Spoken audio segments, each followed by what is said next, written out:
ಹಾಗಾಗಿ ನೋಡೋಣ ಈಗಾಗಲೇ ಏನೆಲ್ಲ ಡೆವಲಪ್ಮೆಂಟ್ಸ್ ಆಗಿದೆ ಅದರ ಸಂಪೂರ್ಣ ಮಾಹಿತಿಯನ್ನು ಕೊಡ್ತಾ ಇದೀವಿ. ನಾಳೆ ಅವರು ಮತ್ತೆ ಸಿಎಂ ಆಗಿ ಪ್ರಮಾಣ ವಚನವನ್ನ ಸ್ವೀಕರಿಸುತ್ತಾರೆ ಅನ್ನುವಂತಹ ಮಾಹಿತಿಗಳು ಕೂಡ ಲಭ್ಯ ಆಗ್ತಾ ಇದೆ. ಇನ್ನು ಮುಂದಿನ ಸುದ್ದಿ, ಲೋಕಸಭಾ ಚುನಾವಣೆಗೆ ಇನ್ನೇನು ಕೆಲ ತಿಂಗಳಷ್ಟೇ ಬಾಕಿ ಉಳಿದಿರುವ ಸಂದರ್ಭದಲ್ಲಿ ರಾಜ್ಯದ ಎಲ್ಲಾ ಲೋಕಸಭಾ ಕ್ಷೇತ್ರಗಳಲ್ಲಿ ಈಗಿನ ಟ್ರೆಂಡ್ ಯಾವ ರೀತಿಯಾಗಿದೆ, ಘಟಾನುಘಟಿ ನಾಯಕರುಗಳು ಏನ್ ಹೇಳ್ತಾರೆ, ಯಾರ್ಯಾರು ಆ ಕ್ಷೇತ್ರದಲ್ಲಿ ಆಕಾಂಕ್ಷಿಗಳಿದ್ದಾರೆ, ಬಲಾಬಲ ಹೇಗಿದೆ, ಇವೆಲ್ಲವನ್ನ ನೋಡೋಣ. ಇವತ್ತಿನ ಕ್ಷೇತ್ರ ಕುರುಕ್ಷೇತ್ರದಲ್ಲಿ ಇವತ್ತಿನ ಲೋಕಸಭಾ ಕ್ಷೇತ್ರ ಶಿವಮೊಗ್ಗ ಲೋಕಸಭಾ ಕ್ಷೇತ್ರ.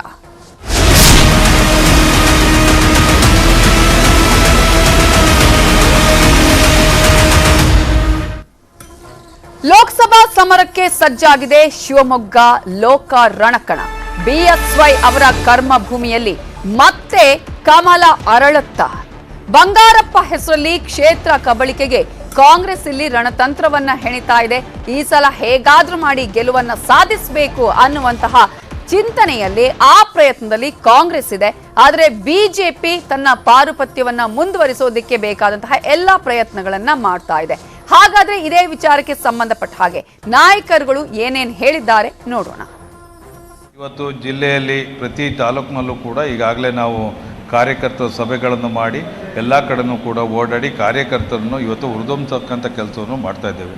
ಆಮೇಲೆ ಈಗಾಗಲೇ ಕಾಂಗ್ರೆಸ್ ಸರ್ಕಾರ ಅಧಿಕಾರಕ್ಕೆ ಬಂದ ನಂತರದಲ್ಲಿ ಮಾನ್ಯ ಸಿದ್ದರಾಮಯ್ಯನವರು ಮತ್ತು ಡಿ.ಕೆ. ಶಿವಕುಮಾರ್ ಅವರು ಏನು ಭರವಸೆಗಳನ್ನು ಚುನಾವಣೆ ಪೂರ್ವದಲ್ಲಿ ಮತದಾರರಿಗೆ ಕೊಟ್ಟಿದ್ರು ಅದನ್ನು ಇವತ್ತು ನಾವು ಫುಲ್ಫಿಲ್ ಮಾಡಿದ್ದೇವೆ. ನಿಶ್ಚಿತವಾಗಿ ಬಂಗಾರಪ್ಪನವರು ಅಭ್ಯರ್ಥಿ ಆದಾಗಲೇ ಬಿಜೆಪಿ ಜಯವನ್ನ ಕಂಡಿತು. ಅವತ್ತು ರಾಘವೇಂದ್ರ ಅವರು ಅತಿ ಹೆಚ್ಚು ಅಂತರದಲ್ಲಿ ಜಯಗಳಿಸಿದ್ರು. ಬಹುಶಃ ಅಂತ ಒಬ್ಬ ಪ್ರತಿಸ್ಪರ್ಧಿ ಇನ್ನೊಬ್ಬರು ಜಿಲ್ಲೆನಲ್ಲಿ ಬರಲಿಕ್ಕೆ ಸಾಧ್ಯ ಇಲ್ಲ.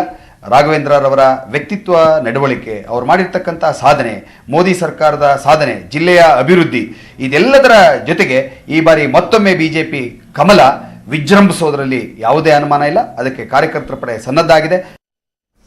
ಬಿಜೆಪಿ ಅಭ್ಯರ್ಥಿ ಬಗ್ಗೆ ಚಿಂತೆ ಇಲ್ಲ, ಆದರೆ ಕಾಂಗ್ರೆಸ್ನಲ್ಲಿ ಆಕಾಂಕ್ಷಿಗಳ ಸಂಖ್ಯೆ ದೊಡ್ಡದಿರೋದನ್ನು ಗಮನಿಸಬಹುದು. ಹಾಗೆಯೇ ಜಾತಿವಾರು ಲೆಕ್ಕಾಚಾರವನ್ನು ಕೂಡ ಗಮನಿಸಿದ್ರೆ ಇದೀಗ ಲಿಂಗಾಯತ, ಮುಸ್ಲಿಂ, ಬ್ರಾಹ್ಮಣ ಮತದಾರರು, ಒಕ್ಕಲಿಗರು, ಒಬಿಸಿ, ಹೀಗೆ ಎಸ್ಸಿ, ಎಸ್ಟಿ ಎಲ್ಲಾ ಮತದಾರರು ಇಲ್ಲಿ ಹೇಗೆ ನಿರ್ಣಾಯಕರಾಗ್ತಾರೆ, ಜೊತೆಗೆ ಇಲ್ಲಿ ಕಾಂಗ್ರೆಸ್ನ ನಿಲುವನ್ನು ಕೂಡ ಗಮನಿಸಬೇಕಾಗುತ್ತೆ. ಇನ್ನೊಂದು ಕಡೆ ಕುಮಾರ್ ಬಂಗಾರಪ್ಪ ಅವರ ನಿಲುವು ಕೂಡ ಏನು ಅನ್ನುವಂಥದ್ದು. ಮಧು, ಈಗಾಗಲೇ ನಾವು ಗಮನಿಸಿದ್ವಿ, ನಿನ್ನೆ ಮತ್ತೊಂದು ಬೆಳವಣಿಗೆ ಅಂದ್ರೆ ಶಾಮನೂರು ಶಿವಶಂಕರಪ್ಪ ಅವರು ರಾಘವೇಂದ್ರ ಬಗ್ಗೆ ಮಾತನಾಡಿರೋದು.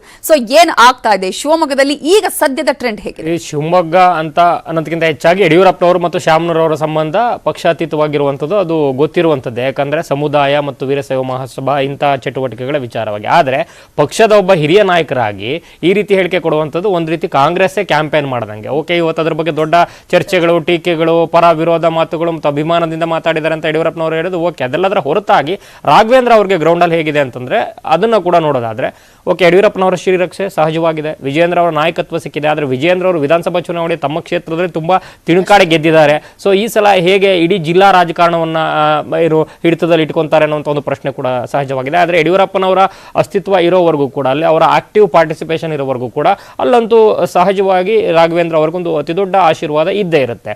ಆದರೆ ಜಾತಿ ಮತ್ತು ಈ ಸಲ ನಡೆದಂಥ ಒಂದು ಚುನಾವಣೆಯ ಪ್ಯಾಟರ್ನ್ ಅನ್ನು ಗಮನಿಸಿದ ಸಂದರ್ಭದಲ್ಲಿ ಶಿವಮೊಗ್ಗದಂತಹ ಅತಿ ಸೂಕ್ಷ್ಮ ಜಿಲ್ಲೆಯಲ್ಲೂ ಕೂಡ ಅಲ್ಲೂ ಕೂಡ ಕಾಂಗ್ರೆಸ್ ತನ್ನ ಖಾತೆಯನ್ನು ತೆರೆಯುವಂತ, ಅಂದ್ರೆ ದಕ್ಷಿಣ ಕನ್ನಡ, ಉತ್ತರ ಕನ್ನಡ ಹೊರತುಪಡಿಸಿದ್ರೆ ಅತಿ ಹೆಚ್ಚು ಕೋಮು ಪ್ರಚೋದಿತ ವಿಚಾರಗಳು ಅಥವಾ ಇಂತಹ ಇಂಟೆನ್ಸಿವ್ ಕ್ಯಾಂಪೇನ್ಗಳಾದಂಥ ನೆಲ ಅಂತ ಕಂಡ್ರೆ ಶಿವಮೊಗ್ಗ. ಕಳೆದ 2-3 ವರ್ಷಗಳಂತೂ ಎಷ್ಟೆಲ್ಲ ಬಂದ್ಗಳಾಗಿದೆ, ಅಲ್ಲಿ ಎಷ್ಟೆಲ್ಲ ವ್ಯಾಪಾರ ವಹಿವಾಟುಗಳಿಗೆ ತೊಂದರೆ ಆಗಿದೆ, ಎಲ್ಲವನ್ನೂ ಕೂಡ ನೋಡಿದ್ವಿ. ಅದರಲ್ಲೂ ಶಿವಮೊಗ್ಗ ನಗರ ಅಲ್ಲೆಲ್ಲ ಯಾವ ರೀತಿ ಘಟನೆಗಳೆಲ್ಲ ದೊಡ್ಡ ಮಟ್ಟದಲ್ಲಿ ಆಗಿದೆ ಅಂತ.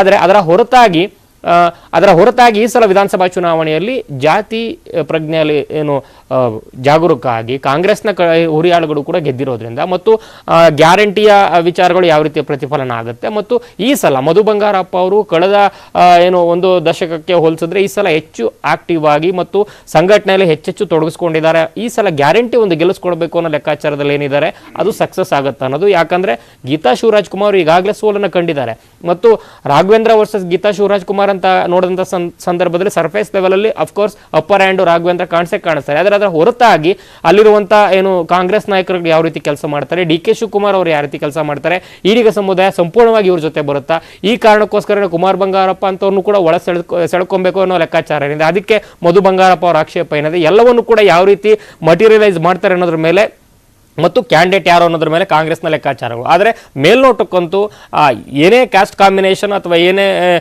ಲೆಕ್ಕಾಚಾರಗಳಿದ್ರು ಕೂಡ ಯಡಿಯೂರಪ್ಪನವರ ವರ್ಚಸ್ಸು ಮತ್ತು ರಾಘವೇಂದ್ರ ಅವರು ಏನು ಅಭಿವೃದ್ಧಿ ಯೋಜನೆಗಳು, ಏರ್ಪೋರ್ಟು, ಮತ್ತೊಂದು ಮಗದೊಂದು ಅಂತ ಏನು ವಿಚಾರಗಳನ್ನು ಅವರು ಪ್ರಸ್ತಾಪ ಮಾಡ್ತಾರೆ ಮತ್ತು ಮೋದಿ ನಾಯಕತ್ವ ಮತ್ತು ಹಿಂದುತ್ವದ ಫ್ಯಾಕ್ಟರ್ ಅತಿ ದೊಡ್ಡದಾಗಿರೋದ್ರಿಂದ ಫಸ್ಟ್ ರನ್ನಿಂಗ್ ರೇಸಲ್ಲಿ ಮೊದಲ ಏನು ಸ್ಥಾನದಲ್ಲಂತೂ ಬಿಜೆಪಿ ಈಗ ಕಾಣಿಸ್ತಾ ಇದೆ. ಆದರೆ ಕ್ಲೋಸ್ ಟು ಎಲೆಕ್ಷನ್ ಯಾವ ರೀತಿ ಆಗುತ್ತೆ ಅಂತ ನೋಡಬೇಕು. ಎಸ್, ಮಾರ್ಜಿನ್ ಅನ್ನ ನಾವು ಗಮನಿಸಿದ್ರೆ ಕಡಿಮೆ ಆದಷ್ಟು ಕೂಡ ಅಂದ್ರೆ ಅಲ್ಲಿ ಈಗ ಏನಾದ್ರು ಕಾಂಗ್ರೆಸ್ ಅಂತಹ ಪ್ರಯತ್ನಗಳನ್ನ ಮಾಡ್ತಾ ಇದೆಯಾ ಹೇಗೆ ಅಂತ ಹೇಳಿ, ಹಾಗೆ ಕಾಂಗ್ರೆಸ್ನ ಆಕಾಂಕ್ಷಿಗಳಲ್ಲಿ ಜಾಸ್ತಿ ಇರೋದ್ರಿಂದ, ಅಲ್ಲಿನ ಗ್ಯಾರಂಟಿಗಳ ಬಲ ಇರೋದ್ರಿಂದ ಕಾಂಗ್ರೆಸ್ಗೆ ಏನೆಲ್ಲ ಇಲ್ಲಿ ಪ್ರಯೋಜನಗಳು ಆಗುವಂತಹ ಚಾನ್ಸಸ್ ಇದೆ? ನಿಮಗೆ ಮಧು ಬಂಗಾರಪ್ಪನವರು ಅಲ್ಲಿ ಜಿಲ್ಲಾ ಉಸ್ತುವಾರಿ ಸಚಿವರು, ಜೊತೆಗೆ ಈ ಬಾರಿ ವಿಧಾನಸಭೆ ಚುನಾವಣೆಯಲ್ಲಿ ಈಡಿಗ ಸಮುದಾಯ ಕಾಂಗ್ರೆಸ್ ಕೈ ಹಿಡಿದಿರುವಂಥದ್ದು ಇನ್ನೊಂದು ಭಾಗ.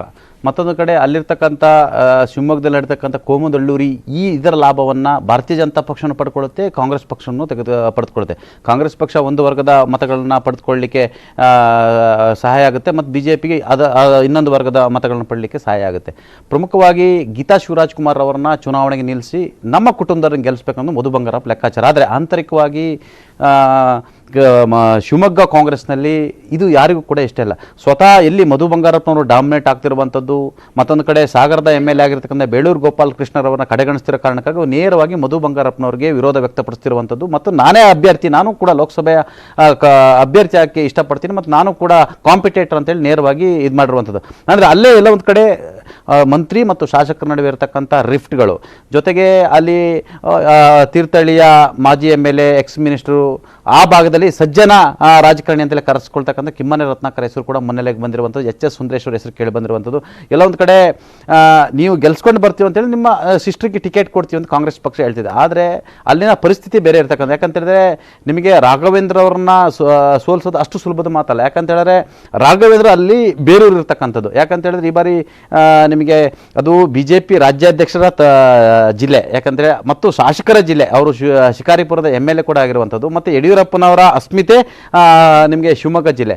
ಅಷ್ಟು ಸುಲಭ ಅಲ್ಲ ರಾಘವೇಂದ್ರ ಮಣಿಸೋದು. ರಾಘವೇಂದ್ರ ಅವರು ಹೌದು ಹಲವಾರು ಅಭಿವೃದ್ಧಿ ಕಾರ್ಯಗಳನ್ನು ಮಾಡಿದ್ದಾರೆ ಮತ್ತು ತಮ್ಮದೇ ಆದ ಒಂದು ಬಳಗವನ್ನು ಇಟ್ಕೊಂಡಿರ್ತಕ್ಕಂಥದ್ದು. ವಿಕಾಸಪ್ಪ ಅವರ ತಂದೆ ಯಡಿಯೂರಪ್ಪ ಕಾರಣಕ್ಕಾಗಿ. ಈಗ ಮತ್ತೆ ವಿಜೇಂದ್ರ ಅವರು ಕೂಡ ತವರು ಜಿಲ್ಲೆ, ಅವರ ಅಣ್ಣನನ್ನು ಅತಿ ಹೆಚ್ಚು ಸ್ಥಾನ ಮತಗಳಿಂದ ಗೆಲ್ಲಿಸಬೇಕಾಗಿರುವಂಥದ್ದು. ಆದರೆ ಕಾಂಗ್ರೆಸ್ನಲ್ಲಿ ಅಲ್ಲೊಂದು ಕಡೆ 500 ಮಂಜುನಾಥ್ ಅವರು ಕೊಟ್ಟರೆ, ಇಲ್ಲೊಂದು ಕಡೆ ಲಿಂಗಾಯತ್ ವರ್ಸಸ್ ಲಿಂಗಾಯತ್ ಆಗೋದ್ರಿಂದ ಓಟು ಸ್ಪ್ಲಿಟ್ ಆಗುತ್ತೆ, ಆಗ ನಮಗೆ ಅನುಕೂಲ ಆಗುತ್ತೆ ಅನ್ನೋದು ಕೂಡ ಭಾರತೀಯ ಜನತಾ ಪಕ್ಷದ ಅನೇಕರ ಲೆಕ್ಕಾಚಾರ ಇರತಕ್ಕಂಥದ್ದು. ಇನ್ನು HS ಸುಂದರೇಶ್ ಅವರು ನನಗೂ ಟಿಕೆಟ್ ಕೊಡಿ ಎಂದು ಬೇಡಿಕೆ ಇಟ್ಟಿದ್ದಾರೆ. ಕಿಮ್ಮನ್ ರತ್ನಾಕರ್ ಅವರು ಕೂಡ ಟಿಕೆಟ್ ಅನ್ನು ಕೇಳ್ತಿರುವಂಥದ್ದು. ಇಲ್ಲಿ ಗೋಪಾಲ್ ಕೃಷ್ಣ ಬೇಳೂರು ಅವರು ಮಧು ಬಂಗಾರಪ್ಪನವರ ಅವರು ಇಬ್ಬರ ನಡುವೆ ರಾಜಕೀಯವಾಗಿ ಒಂದಷ್ಟು ಕಿತ್ತಾಟ ಇರೋದ್ರಿಂದ ಅವರು ಮಧು ಬಂಗಾರಪ್ಪನವರ ಸಹೋದರಿ ಗೀತಾ ಶಿವರಾಜ್ ಕುಮಾರ್ ಅವರು ನಿಂತು ಅವರಿಗೆ ಸಪೋರ್ಟ್ ಮಾಡ್ತಾರೆ ಅನ್ನೋ ಚರ್ಚೆ ಆರಂಭ ಆಗಿರುವಂಥದ್ದು. ಹಾಗಾದರೆ ಗೀತಾ ಶಿವರಾಜ್ ಕುಮಾರ್ ಅವ್ರ ಕೊಡುಗೆ ಏನು ಅಂತ ಅಲ್ಲಿ ಪ್ರಶ್ನೆ ಈಗ ಎದ್ದಿರ್ತಕ್ಕಂಥ. ಯಾಕಂದರೆ ಮಧು ಬಂಗಾರಪ್ಪನವರು ಇನ್ಚಾರ್ಜ್ ಮಿನಿಸ್ಟರ್ ಆಗೋದ್ರಿಂದ ಅವ್ರಿಗೆ ಕೊಡೋದ್ರಿಂದ ಅವ್ರಿಗೆ ಪಾರ್ಟಿಗೆ ಅವರಿಂದ ಏನು ಕೊಡುಗೆ ಅಂತ ಹೇಳಿ ಈಗಾಗಲೇ ಕ್ವಶನ್ಗಳು ಬಂದಿರತಕ್ಕಂಥದ್ದು. ಹಾಗಾಗಿ ನಿಮಗೆ ಶಿವಮೊಗ್ಗ ಜಿಲ್ಲೆಯಲ್ಲಿ ಅದರಲ್ಲೂ ಕೂಡ ಲೋಕಸಭಾ ಕ್ಷೇತ್ರ ಇದೆಯಲ್ಲ, ಕಾಂಗ್ರೆಸ್ ಪಕ್ಷಕ್ಕೆ ಅಷ್ಟು ಸುಲಭದ ಮಾತಲ್ಲ.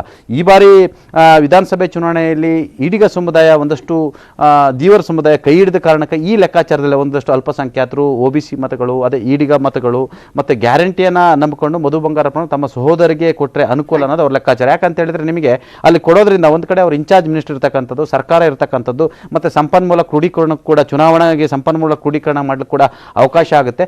ಗೆದ್ದರೆ ಲೋಕಸಭೆ ಕೂಡ ನಮ್ಮ ಕುಟುಂಬದ ಕಂಟ್ರೋಲ್ ಇರ್ತದೆ ಅಂದ್ರೆ ಮಧು ಬಂಗಾರಪ್ಪನವರ ಮಹತ್ವಾಕಾಂಕ್ಷಿ ಯೋಜನೆ ಇರ್ತಕ್ಕಂಥದ್ದು. ಆದರೆ ಕಾಂಗ್ರೆಸ್ನೊಳಗಡೆ ಇದ್ರ ಬಗ್ಗೆ ಹಲವಾರು ವಿರೋಧಗಳು ಇರ್ತಕ್ಕಂಥದ್ದು, ಹಲವಾರು ಅಪಸ್ವರಗಳು ಇರ್ತಕ್ಕಂಥ. ಈ ಅಪಸ್ವರಗಳ ನಡುವೆ ಕೂಡ ಮಧು ಬಂಗಾರಪ್ಪನ ಟಿಕೆಟ್ ಅವರ ಸಹೋದರಿ ತೆಗೆದುಕೊಂಡ್ರು ಕೂಡ ನಿಮಗೆ ಇಂಟರ್ನಲ್ ಫೈಟ್ ಅನ್ನು ಎದುರಿಸಿ ಅವರು ರಾಘವೇಂದ್ರ ಜೊತೆ ಅವರು ಚುನಾವಣಾ ಫೈಟ್ ಅನ್ನು ಎದುರಿಸಬೇಕಾಗುತ್ತೆ.